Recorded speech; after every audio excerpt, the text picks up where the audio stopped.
സ്വർണ്ണാഭരണങ്ങൾ ഉണ്ടാക്കാൻ കാഡ്മിയം ഉപയോഗിക്കുന്നത് ക്യാൻസറിന് കാരണമാകുന്നതായി കണ്ടെത്തൽ.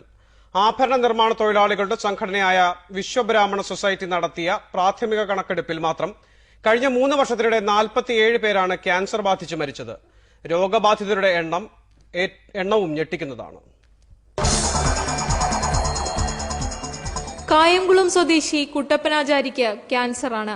പരമ്പരാഗത സ്വർണ്ണാഭരണ നിർമ്മാണ തൊഴിലാളിയായ കുട്ടപ്പനാചാരിയെ പലവിധ രോഗങ്ങൾ പിടികൂടി തുടങ്ങിയിട്ടിപ്പോൾ 15 വർഷത്തോളമായി.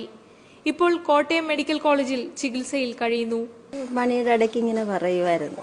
പനിയുടെയാന്നൊക്കെ ഞങ്ങൾ വിചാരിച്ചു. ഇങ്ങനെ കണ്ടേ പിന്നെ മനസ്സിലായി ടെസ്റ്റ് ചെയ്തതും ഇവിടെ കൊണ്ടുവന്നതുമല്ല. 1990-ൽ സ്വർണ്ണ നിയന്ത്രണ ചട്ടം എടുത്തു കളഞ്ഞതാണ് കുട്ടപ്പനാചാരി അടക്കമുള്ള തൊഴിലാളികളെ ദുരിതത്തിലാക്കിയത്.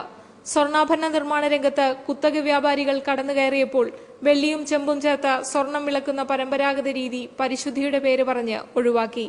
പകരം കാഡ്മിയം വന്നു. വിളക്കി ചേർക്കുമ്പോഴുള്ള വിഷപ്പുക ശ്വസിച്ചാണ് തൊഴിലാളികൾ രോഗങ്ങൾക്ക് കീഴ്പ്പെടുന്നത്. കഴിഞ്ഞ 3 വർഷ കാലയളവിനുള്ളിൽ 47 സ്വർണ്ണ തൊഴിലാളികളാണ് ഗുരുതരമായ അർബുദ രോഗബാധയായിട്ട് മരണമടഞ്ഞത്. ഒരുപാട് പേർ ഇപ്പോൾ ചികിത്സയിൽ കഴിയുന്നുണ്ട്. ഇതിന്റെ പാർശ്വഫലങ്ങൾ ഏറ്റവും കഴിയുന്ന ഒരുപാട് ആളുകളുണ്ട്. ഇതിനു പുറമെ മായം കലർന്ന സ്വർണമാണ് പണിക്ക് കിട്ടുന്നതെന്നും തൊഴിലാളികൾ പറയുന്നു.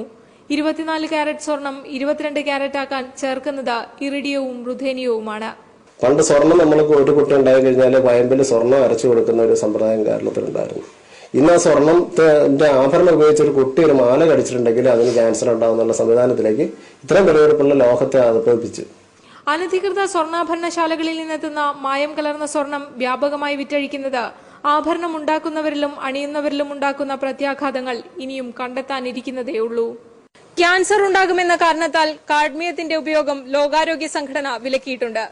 ലാഭക്കൊതി മാത്രം ലക്ഷ്യമിട്ട് കുത്തക വ്യാപാരികൾ സ്വർണത്തിൽ വരെ മായം ചേർക്കുമ്പോൾ ഇതിനെ പ്രതിരോധിക്കാൻ ഫലപ്രദമായൊരു നിയമം കൊണ്ടുവരാൻ പോലും നമ്മുടെ അധികാരികൾക്ക് കഴിയുന്നില്ല.